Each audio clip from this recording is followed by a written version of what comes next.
Welcome to part 2 of our conversation with all male guests talking about men's mental health matters. Enjoy. I also feel like as gents, we're very pragmatic and I think we're very wired towards problem solving, right? And sometimes Hans have this very abstract way of approaching life where either you're supposed to assume what's on her mind, you're supposed to read her mind. And then now you're paying for something they don't even understand. You don't even know what's going on. Because you hear girls ask you, you'll be chilling with your girl, right? Cuddling, having a good ass time. Nigga, you're looking at the ceiling and that's all you're doing. Yeah. That's all your mind is occupied on. Yeah. Just looking and wondering, hey, you're like, but yeah. Then your aunt asks you what's on your mind. Well, why are you quiet? You say nothing. And she thinks you're lying. But dead ass. Yeah. Nothing. But you ask your girl and she's questioning what are you thinking? And then she says nothing. You're like, you're capping. Yeah. Because Hans' minds are constantly working. I think being in a Hans mind must be tiring. Yeah. Because you're constantly thinking about it. Yeah. Right? But as a gen, we can switch it off. Yeah. I could look outside the window and be there for 10 minutes and be damn, the clouds are looking nice today. Yeah. And then be like, oh shit, I need to do something. How do you feel about it when Ahan, maybe she's having work trouble, right? And she's venting about some issue at work, and you're tired. You're coming from, you're dealing with your own thing and you're listening. You're like, cool. And they go on and then on and then on. And cool. Then give some practical solutions. And then she's like, I bet she doesn't really receive it. Then someone says the exact same thing that you said. Maybe another female workmate and stuff like that. It's like, yo, I had this epiphany because she told. Then I was like, I was saying the same. As a guy, choose peace. Keep quiet. As a guy, we buy peace every day. We are peace advocates. Especially in relationships. Yeah. Buy your fucking peace. Because why am I trying to fight with you? Yeah. Now it says, but I told you this yesterday. That statement is going to cause enough of a bigger fight. Just look at her and be like, just what happy? I'm happy for you. Just be happy to figure it out. And keep it pushing. I like that. Keep it pushing. Because other thing, like you said, as guys, we are problem solvers. We think, because we've been raised by our parents with you, if you break a leg or you do whatever, nigga, don't cry. I could cry. 10 minutes. That's all you got. You got 10 minutes. After that, are you putting splinters? Are you hopping back home? Are you calling for an ambulance? What's your next move here? Right? If I don't need 2 cents, what are you doing? And asking a homie for sheets? Are you going to make $1? Or, I don't know, are you going to bake bread at home? The choice is yours. So, with that, you try to then tell you, and then you start inventing, and my dog. I have solutions for that. But I think it's also a cultural thing. Because Oaks, we're always seen as being confrontational, unreasonable. So obviously when Han hears the advice from a dude, she's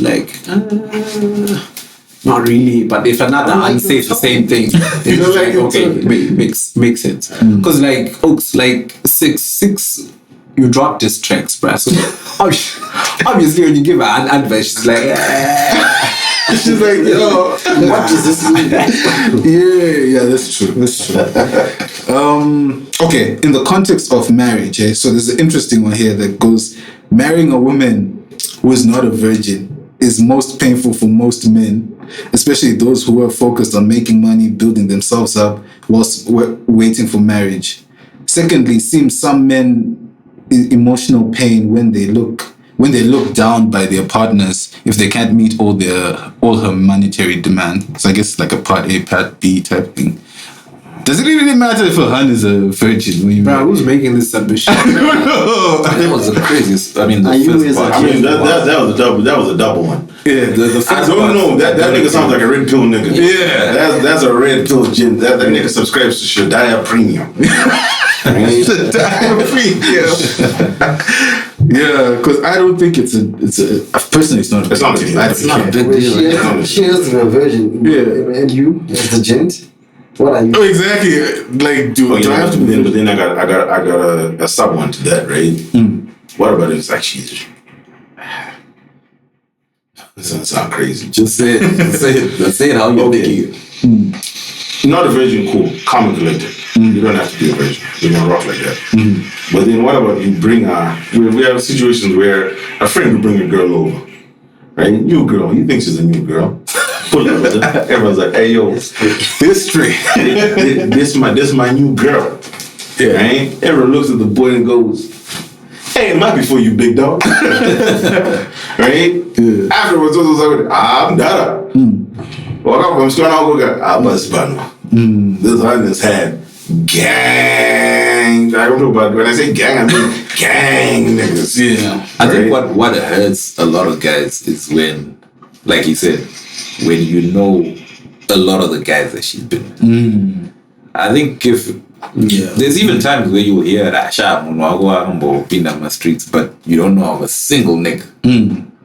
It's a lot tougher when it's, hey bruh, Faz has been with Johan. Simon has been with Johan. Now you're thinking, Esh, now I'm gonna go chill with these niggas. That's when it gets tough. Yeah. But I should be virgin now. I think that's also a mental thing. It is. It is. Johan could have been with all of you guys here, man.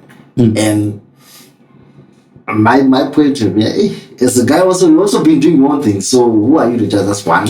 Two, like, okay, she's been with A, B, and C. You know them. You kind of know them. They're not your boys like that, but you know. Now the difference for me is like, if now you go to a place and then the guys that have been with it, now one of them then can like, but you know I used to be with your girl. Now that's a different thing. No, they were fighting. Yeah, that's Because why are you telling me this shit? kind of a violation. You're not my voice. So you'd rather he doesn't say anything. If it's someone who's not in the circle, right? Okay, so if it's not a close But then, I agree with But if it's someone who, like, let's say wherever you are, then he comes up and he's like, hey, yo, dog, you know, I was with the girl in the last week. I was like, yeah, it's cool. I met my girl this week. Like, why are you telling me? They know different. I think He's actually looking for smoke. Because that one was like, okay, now you're just being disrespectful. We actually don't care about this girl. We'll down go get to the smoke person. Then at that point, I'm not fisticuffs, boy. Yeah, so this virgin chat, yeah, I feel like it's very red pill. I'm not a red pill chat.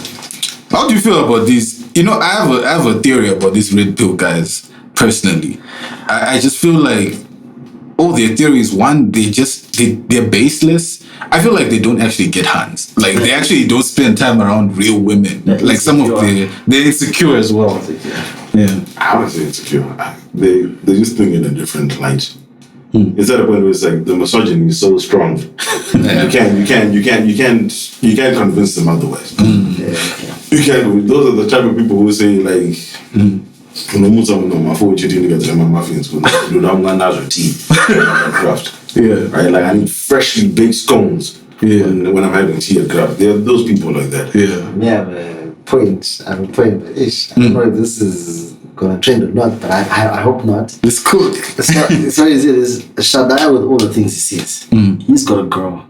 The things he does for his girl, whatever. Yeah. We've all seen it. Yeah. These are totally two different. I was actually going to say that I think a lot of these red pill niggas, especially on social media, are just doing it for controversy. They're doing it for It's propaganda. It's I'm not propaganda. saying what he's doing is a bad thing. It's clickbait. It's your hand. Do whatever you want. Me, I know for a fact that must say good morning, babe. Good night, babe. I love you, babe. I love you even more. He says those things. There is no way his hand says, I love you, Shaddai, and he says, yeah, me too. There's no way he says that. Yeah. But what he then does on social media, whole different persona. Right? Because you can't say you act like that and you can get a hand, and a hand is like, actually, you could be the future of my life. Unless she is, then she's kept. Hey there, lovely listeners. So listen, running a podcast in Zimbabwe is quite the journey. It requires resources. And when I say resources, I mean money, time, and effort. Wondering how you can support us? Well, we've got you covered with Inbox. Or World Remit if you're on the other side of the world and you'd love to contribute. Our Inbox number is 077 810 3171. Whether it's the cost of a cup of coffee or a virtual high five, every little bit of your support counts. Remember, supporting our podcast isn't about funding our caffeine addiction, though it is in part, but your support keeps our podcast alive and thriving and helps us create more content, ensuring that our laughter echoes through your devices. Thanks again for being part of our community and for listening. But here's the thing, guys. There's some hands that are crazy like that. And let me not even say some hands. I think there's a lot of hands that, for some crazy-ass reason, like toxic niggas. There's hands where you've seen them with a good guy, Munaribo, treats them well, does the good mornings, good nights, is doing all. But she'll leave that guy for a very toxic guy where all of us can be like, what is she doing with this on? To the extremes of sometimes she even gets beaten. Yeah. To those extremes. But for some reason, she's sticking there. And you tend to... Only chat, boy. Yeah. So I think... Yes, I mean, I also do agree with you. I think Shaddai just does it for clickbait. But there are men out there that are like that. Yeah. And strangely enough, for some of those men, it works. Don't know why. I don't know. Why? I mean, I always say about Boy Simon, I think sometimes women are just crazy. I always laugh. That's my number one statement. When I hear these things, I'm like, Simon, women are crazy. Then there was the part 2, and secondly, some men face, I guess, emotional pain when they're looked down upon by their partners if they can't meet all her monetary demands. So I think that ties into what we were talking about earlier, about the whole dates and whatnot. So that's facts. As a gent, like I said, our traditional ingrained purpose in life is provide. Right? No matter what it is. It doesn't have to, I'm not saying monetary value like it has to be thousands or millions of dollars. Even at $10 a year. And I was saying at $10 a year, it hurts you that you can't, especially if you love the person. Yeah. If it's just someone else who you're talking to, you don't give a fuck about, charge it. Yeah. It doesn't have to matter to you like that. But you will see someone who you say, this is the love of my life, and then she asks for something. And then your next statement is, let me make a plan. Right? But you know maybe for a fact that someone else in the DMs who's like, what's your account details yesterday? Right?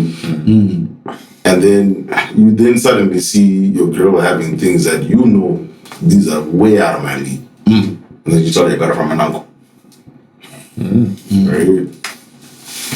How do you feel about, I feel like Hans also don't know just how impactful some of their words can be. Because I'm sure we've all experienced, like, sometimes Hans talk crazy.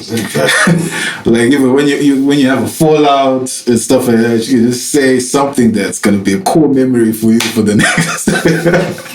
next. How do you navigate situations like that, where like in the middle of like maybe a fight, or even sometimes like after you've opened up, then like as a joke, you know, maybe you've opened up to it in private, then maybe you're chilling with friends, then as a joke, but you know, like, what? I don't know. You don't open up and says that's why your mother doesn't like you.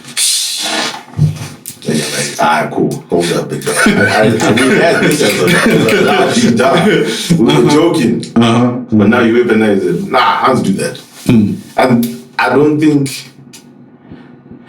I think this is the thing with Hans. Hans have always told each other stinging words from adolescence, dog. Like when they were kids. Like spitting venom has been part of the ilk. Yeah. Right? Yeah. So then when you hear your aunt spit venom, in her mind, even if he says I didn't mean it or I just said it just to say it, for them, when they were kids as girls spitting venom on each other, that was part of the game. That was a rap battle. Right? You're like, I would never, ever in my normal mind tell you this is why for ABC. Because I know the damage that word will have on you. So it gets to a point that they don't realize what they say. And when they do say it, and then you act a fool. Like, let's say if you're playful with your hand, and then your hand looks at you and is like, I told you to stop, my dog. Please stop tickling me. You're doing a step. Right? And you're already like, go, maybe I can't be playful with my hand. And you start acting nonchalant. You're like, what's wrong? You're like, nothing. You told me not to. You said I'm doing a step. Yeah. You said I'm actually doing too much. Yeah. So I'm going to relax. And her mind, she was like, you were doing too much for that second. I'm not saying for life. But now as a ginger, like, nah, dog, charge it. That's for life. I'm doing too much every time. I think that's always how men navigate things, situations like that. Niggas go quiet, bro. Yeah. You told me what you told me, but I'm quiet. Yeah. And I know I do it. Yeah. And I'm pretty sure a lot of men, probably all have at some point have done it. Yeah. And you know, the crazy part is that when you do go quiet or if you're mad, the wildest part is when they get mad at you for being mad. Yeah. That's it. As a man, you must buy peace. You must be a peace merchant. I said this a while ago, and I say it again. Be a peace merchant. Be a peace merchant. You will still want to say sorry for even being a man, even if you're in the right. Damn. Like, I know a lot of my married friends, they said, there is no right, my dog.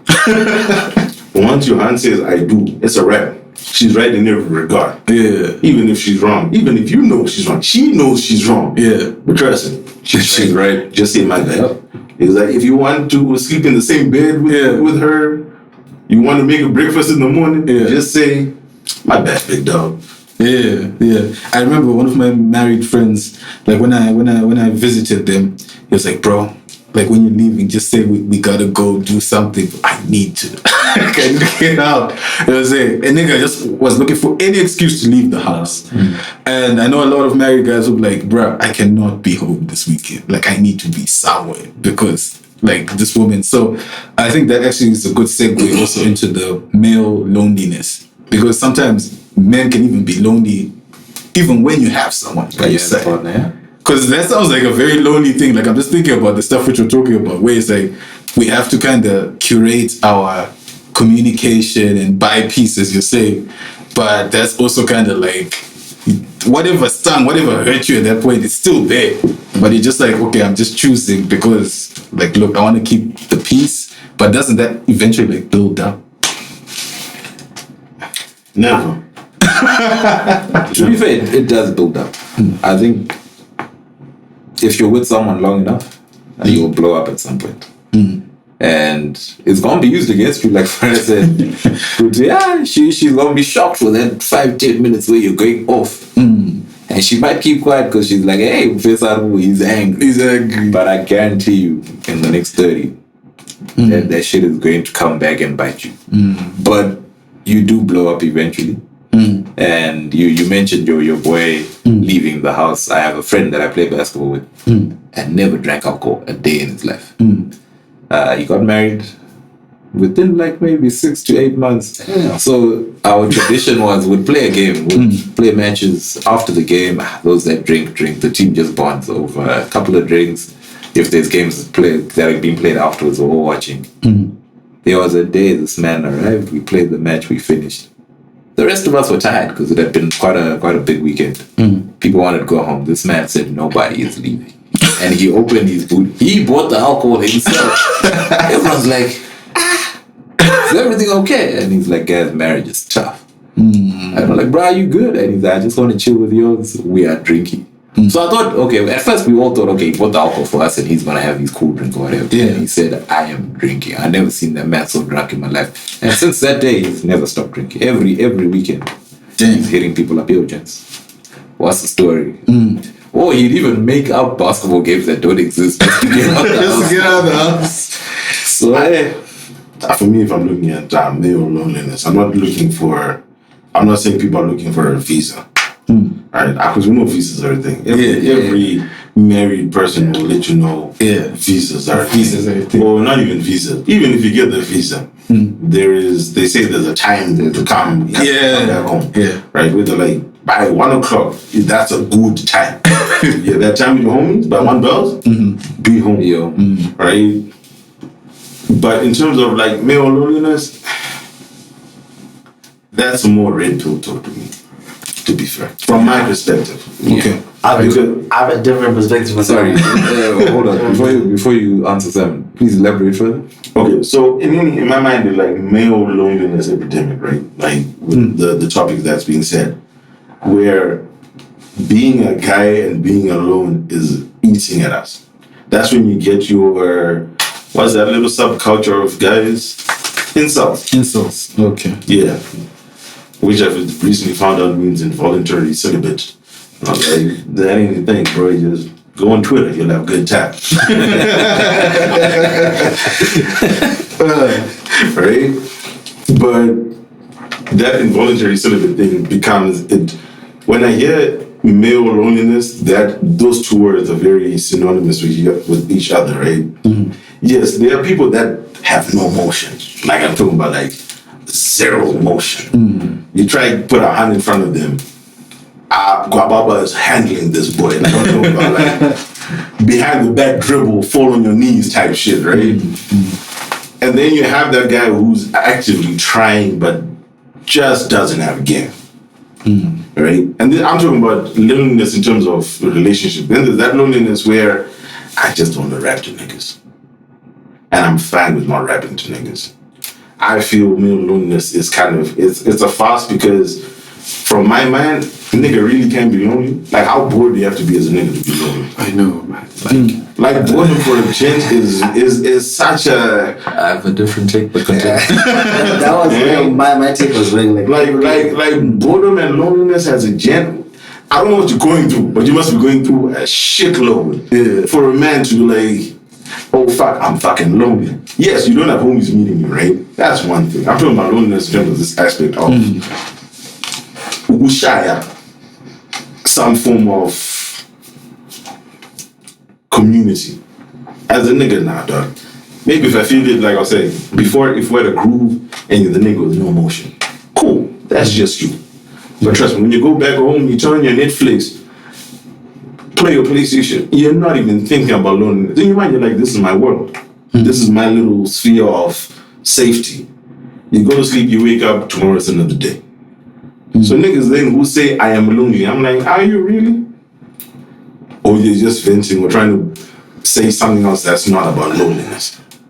Okay, I'll let Simon go first. Okay, my definition of lonely changed. Okay, it was clarified within this last 2 minutes. It was the version I was thinking about is like, as a gender, sometimes like when you say like, you just don't want to be speaking to anyone.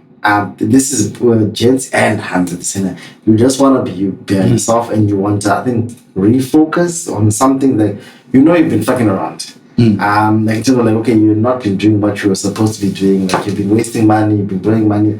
You just now want to refocus and you just want to gather yourself. But I wouldn't call it loneliness, but I think it's like a refocus kind of thing. But maybe it might then branch out to like, okay, I'm lonely, I don't have.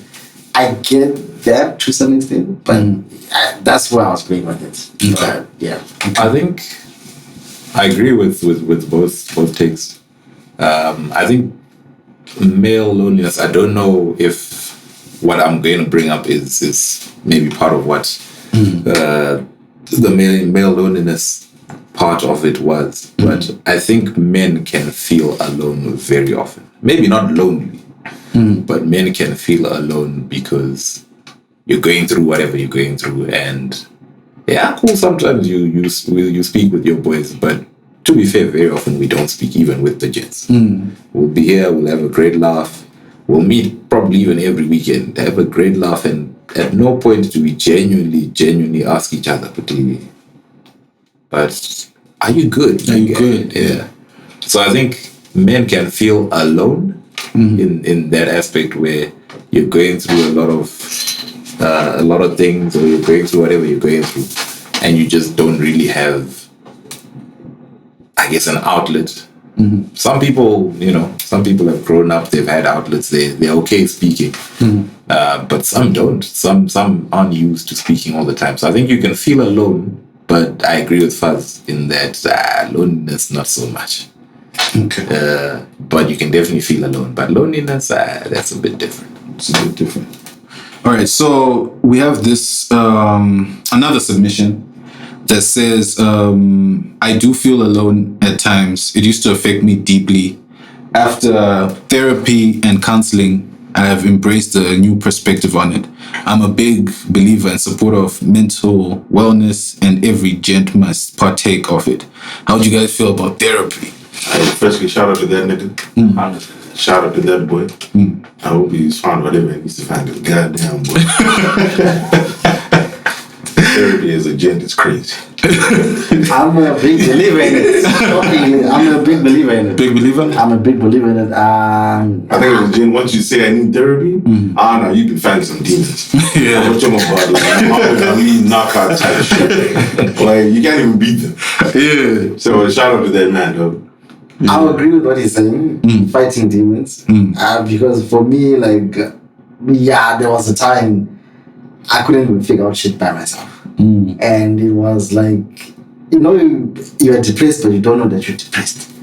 You are an alcoholic, but you don't know that you are actually a functional. Like, for me, when I then decided to shout out to my girl at that time, she was the one who suggested, like, bruh, you need to go see someone.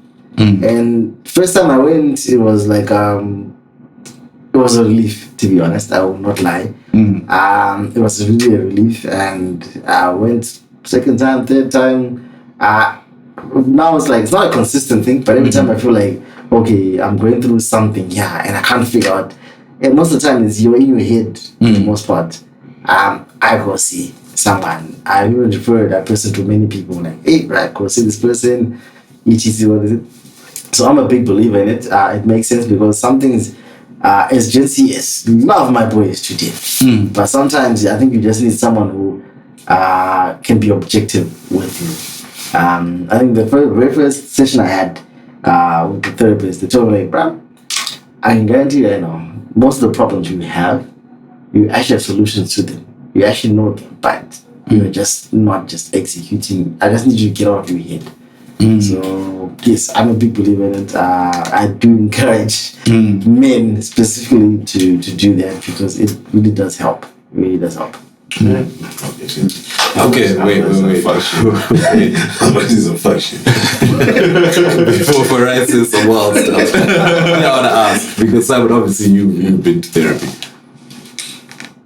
I'm also leaning towards the Farai side, and I know you and I have had this conversation. You've suggested therapy for me also, and I'm like, he gave me the number, and I said, I'll think about it. It's never happened. I'd like to. I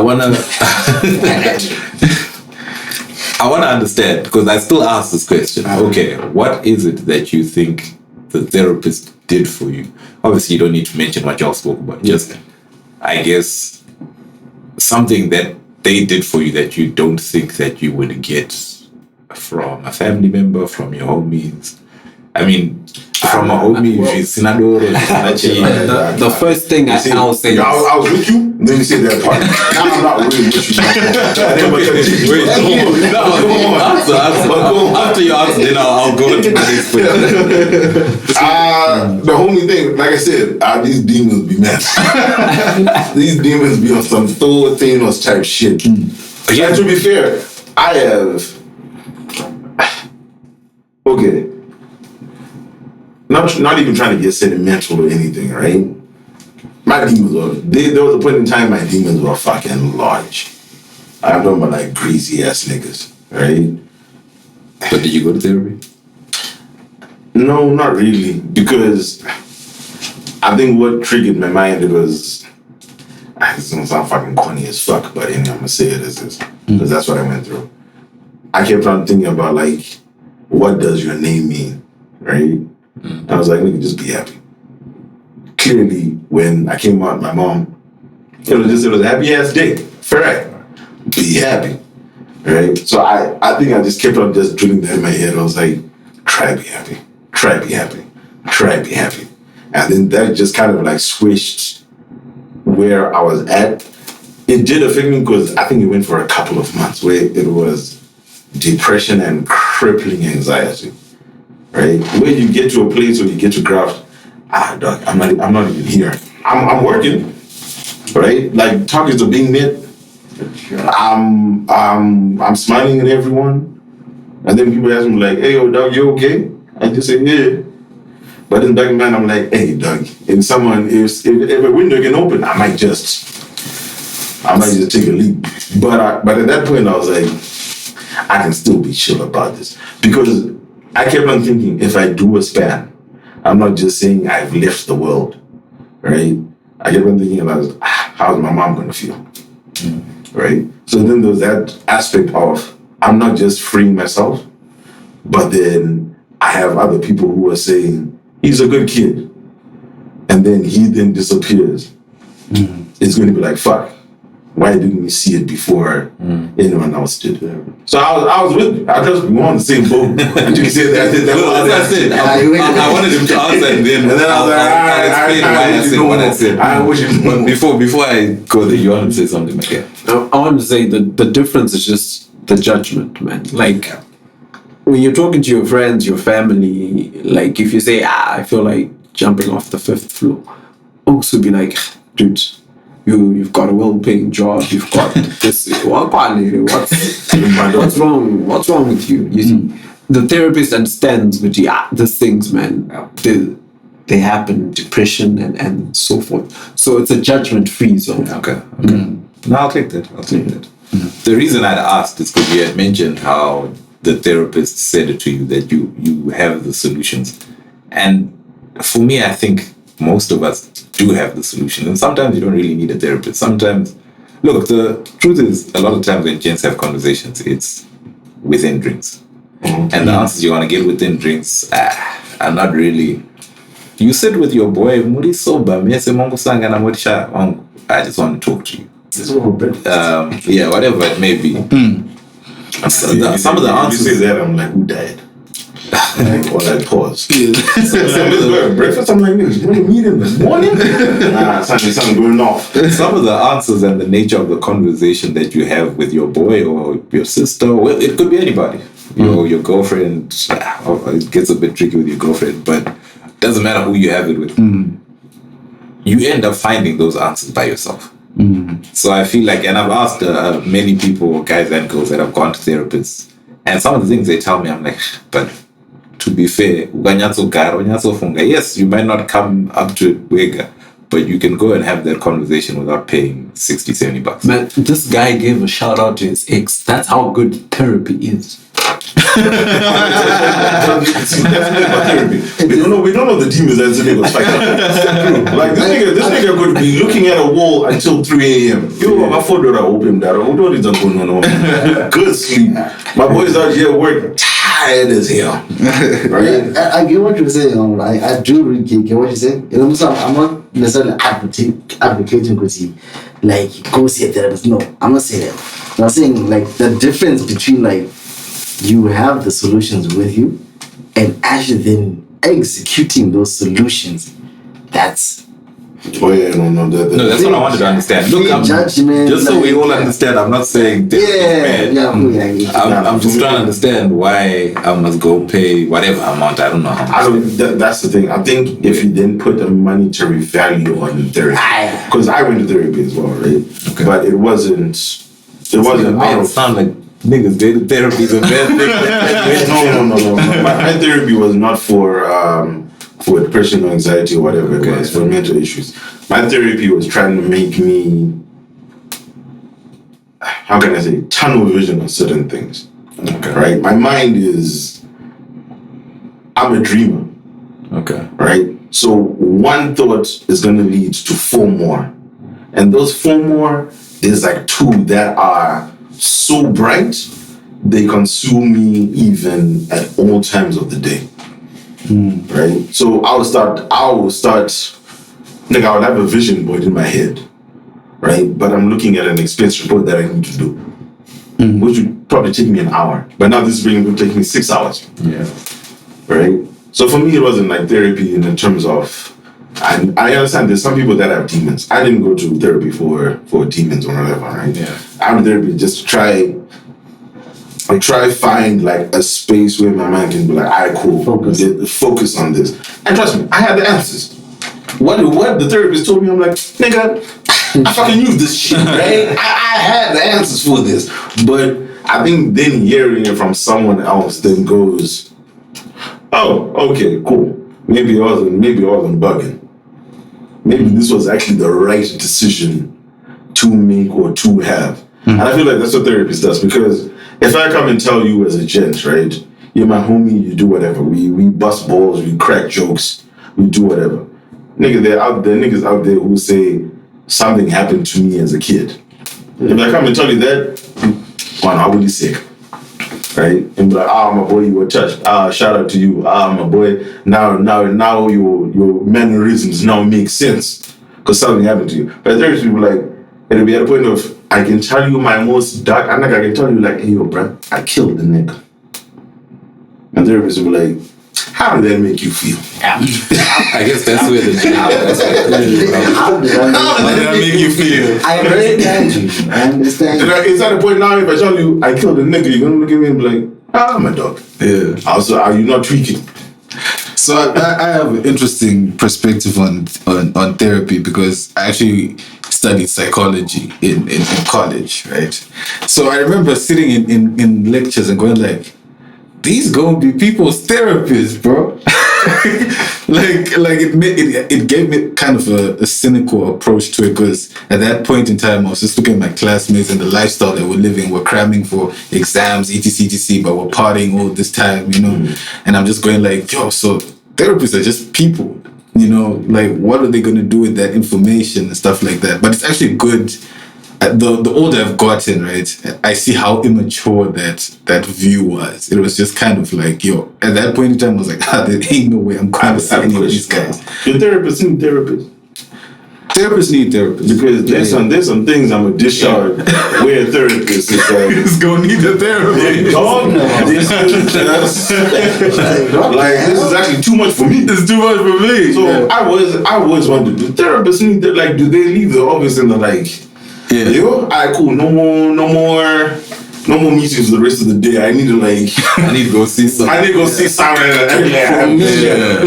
And not even like it reveal your name, but just be like, what I went through in my last session was the most ridiculous thing I've ever seen in my life. Yeah. And I feel like that's okay, if we bring it down to therapy and basically the topic of all today. We'll talk about relationship therapy, right? Do therapists then understand that they're like, okay, cool, this is a one that you guys can solve with mega, or you guys are just angry and toxic for each other, please just leave each other because you guys are just shine. I think they can tell you that. Yeah. It's like they can tell you that. Yeah. And I'm like, this ain't banned. I was so, but too much for myself now. I was so like, my guy. I was like, fourth session, like, my guy. Come on now. How long are we gonna keep doing this shit? Wait. Sorry, you're told what? I'm a boy. Charge the team. I'm like, charge it. Let it go. Let it go. Like, how long can we keep doing this one? How long? So there's this, I think this is actually one of our final ones. It was like difficulties answering the question, will anybody ever love me? Which is really more of a question of, will I ever open up to it fully? And how would I even do that? Because that's where the real problem is. But the former is how it always appears in my mind, feelings first. All right, so I think the question is, will anybody ever love me? Right. That's a 100. That's a 100. That's Definitely. I was about to say, like that. No niggas saying shit. I mean, you hey yo, my dog. Shout out to the LGBTQ community. Plus. Yep. But that's a chat. But dog, unless you love yourself, trust me, no one's gonna love you. Dog. Yeah. That sounds like someone who needs self-love more than they need someone to love them. yeah. I think the crippling thing for us as gents is like, when you wake up, those nights where you're just looking at the ceiling, going like, I need to lock in. Like, I'm not locked in. I feel like I'm not living up to my potential. I don't have enough bag. Like the economy is going to, what am I going to do? Like that type of, the whole world is crashing down. That feeling of being broke and having, I remember in 2018, my dad was like very sick, right? He has diabetes. So it just started, bro, the way it started, I was like, what's going on? It just started as a sore on his leg. We go to the doctors. The sore is just not getting better. Next thing, it's like, we might need to amputate the leg. The leg is swollen. Next, they have to chop up parts of the leg. Now I'm seeing his leg open, like in quick succession. Then that was like the first time I also saw my dad like cry.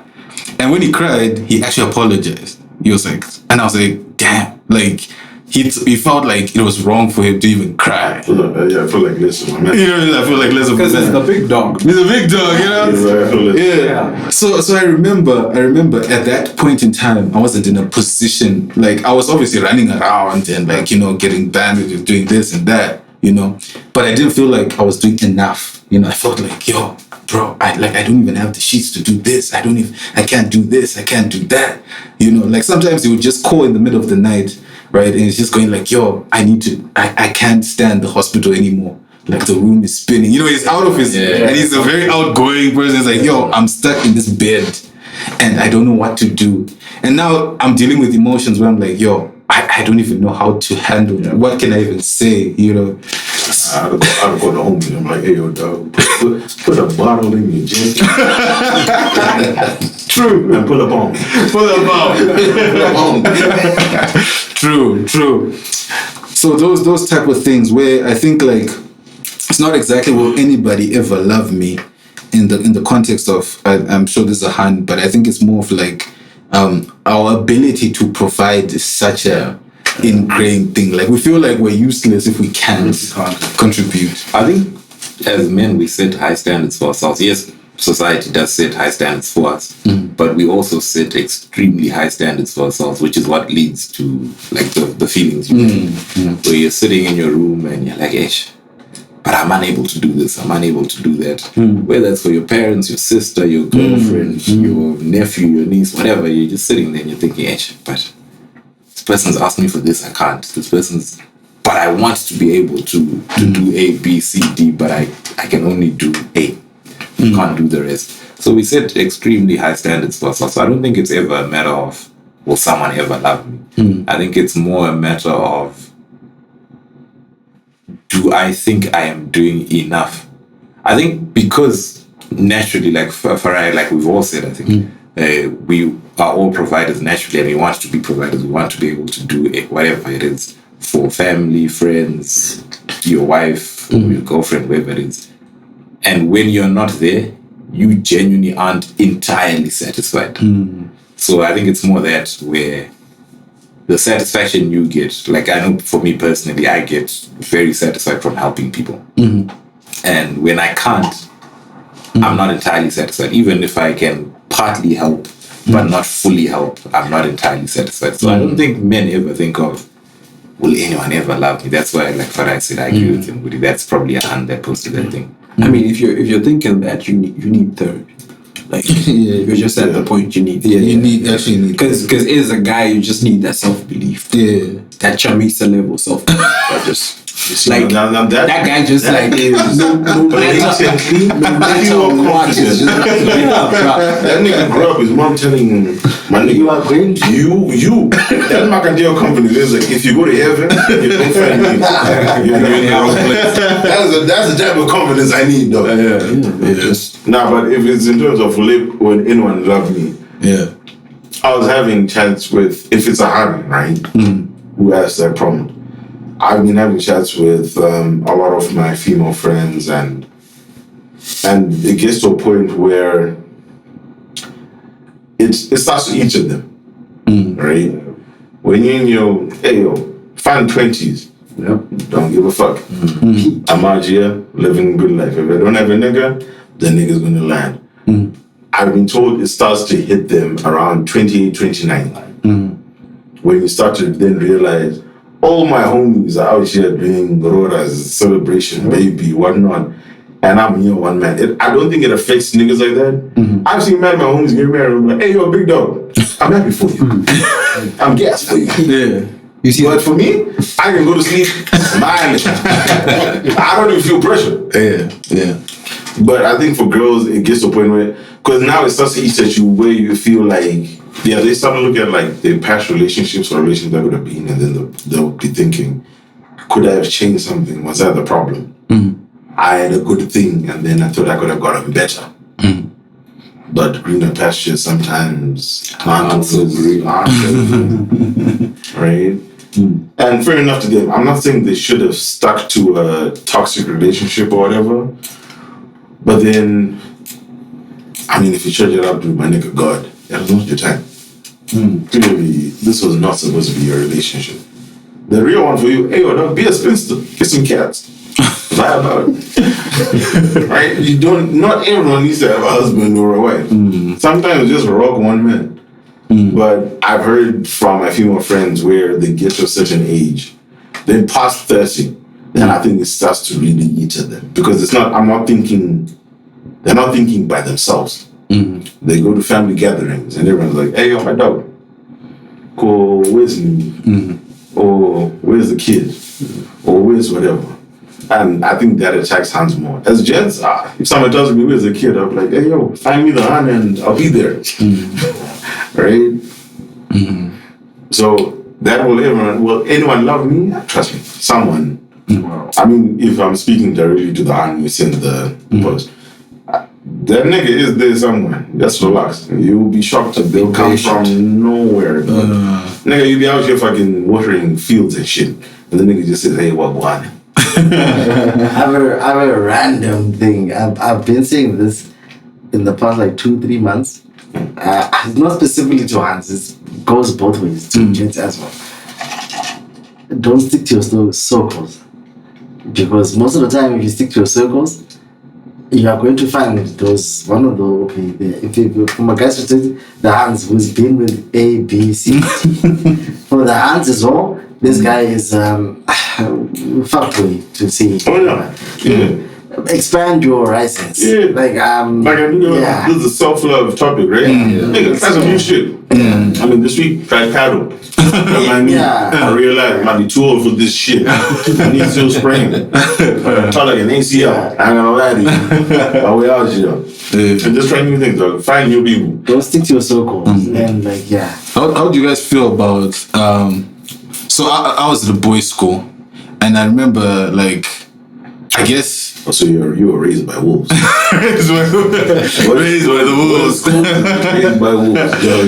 Yeah, and you know, it's like a dog eat dog type situation, and like obviously different niggas have different temperaments. You know, like some dudes are more social, more outgoing than others. You know, and there's always gonna be those like kind of introverted, like they try and be in social spaces, but they're kind of socially awkward, and maybe they grow on. Maybe some grow out of it. Some then become like actually just awkward in general. Like maybe approaching hands, making friends is tough as a dude. You know, I know like certain events where peeps wouldn't even come through because they'll be like, yo, who am I going to even chill with? Who am I going to talk to as a nigga, you know? And Hans assume that as guys, we can just walk into a space and just be like, hey, alpha.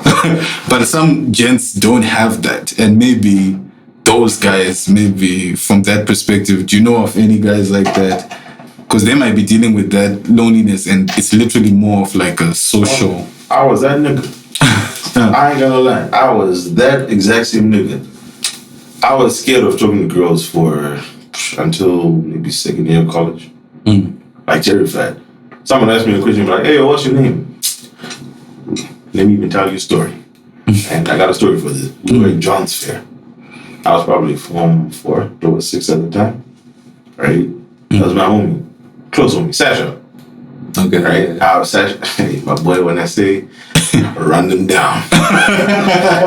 Yeah. My boy had a pulse on the girls at a young age, right?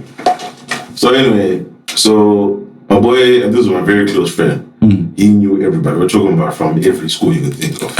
Vince, Shizzy, Aaron. My boy Elijah. Yeah. Right? So I'm just a nigga because we have been together since grade 1. We started at the same desk, so we've just known each other from that time, right? As one of my oldest friends. So now we're at 16, 17. So puberty is rife in our bodies. My boy is out here doing a madness. Not even doing madness, but he just knew people. Yeah. Right? So I'm walking with him. He sees girls that he knows, says whatever. Yeah. Right? And then the girls come on and then they're like, hey, what up? And then my boy's like, nah. He didn't even he didn't even introduce us or introduce me to them. He just thought, hey, yo, we're all in the same circle. So like in conversations, there's no point of introducing people to each other. Right?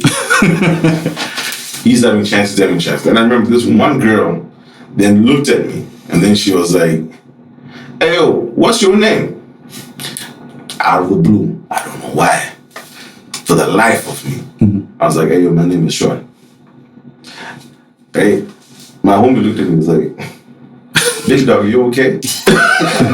Sure. Sure. I don't even know why. But then that's the thing with it came so crippling because it had been boys' schools from grade 1. So seeing someone else from a different sex from people who I'm used to from Monday to Friday every day, 3 terms, I didn't know how to express it.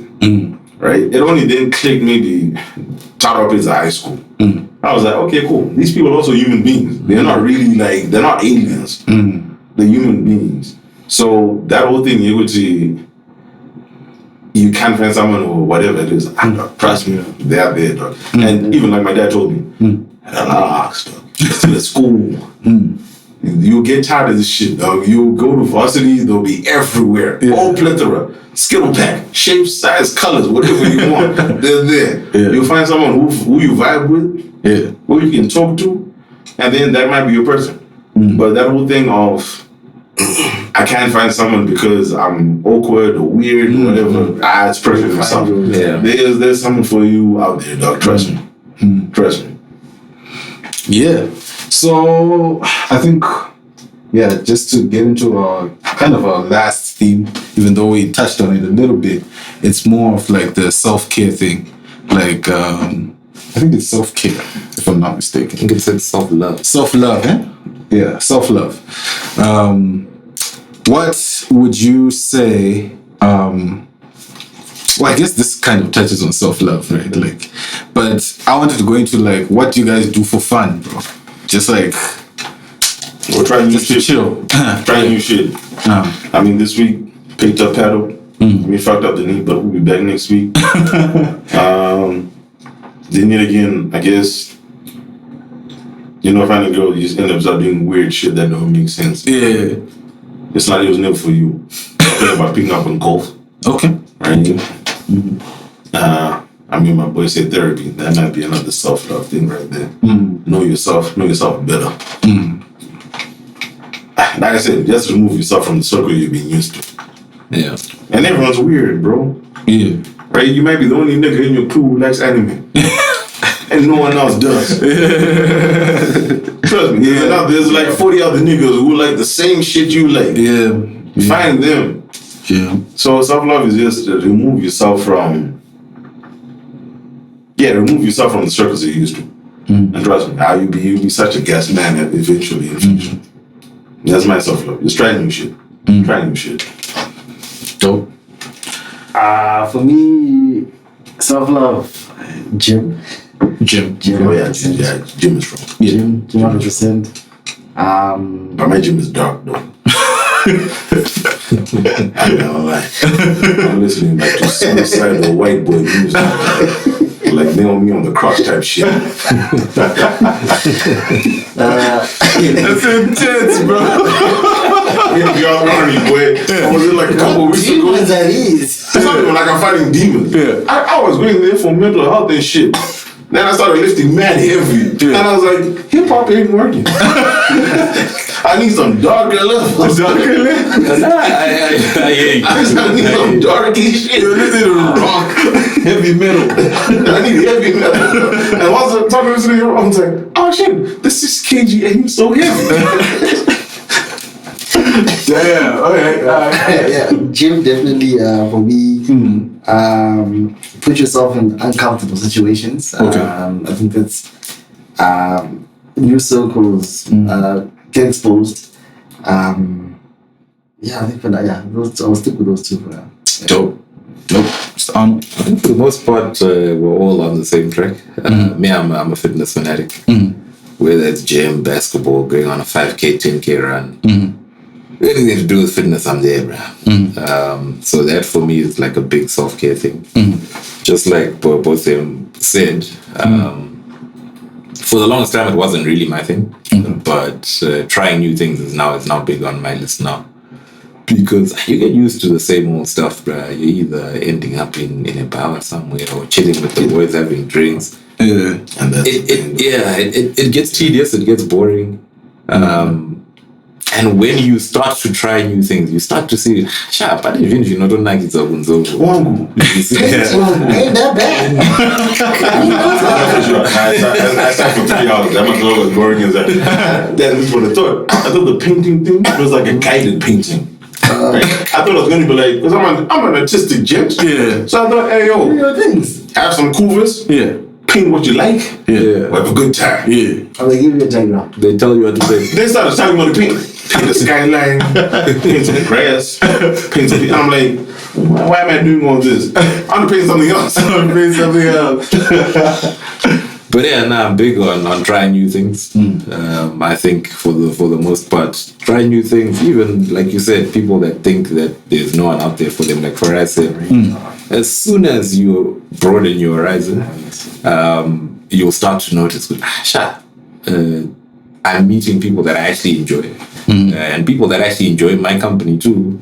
You might be used to chilling with certain people and people find you weird. You move out and you start doing different things. You'll meet people that are like-minded, like Farah said. So definitely trying new things, meeting new people. Simon is one that always says to me, Arnold, you have a type. Which I do. I'll never dispute that. And I've had people out there who also said, yeah, man, maybe your type is not really your type. Maybe Chimbo. And I won't lie, for the longest time, I didn't want to do it. Only now, I'm like, okay, maybe let me try, talk to people that aren't really my type. And yeah, so it's trying new things, meeting different types of people, being open to, anyone and everybody. And obviously fitness is always going to be my thing. It's gonna be the thing. And also be ready to be friends, not even in a like hostile way. Yeah. Like I think Zim is a very clique society, right? Where, like, let's say if you go to a party, if you don't have your homies, you're yourself. You're by yourself in your corner because you try to go to another table or to another group.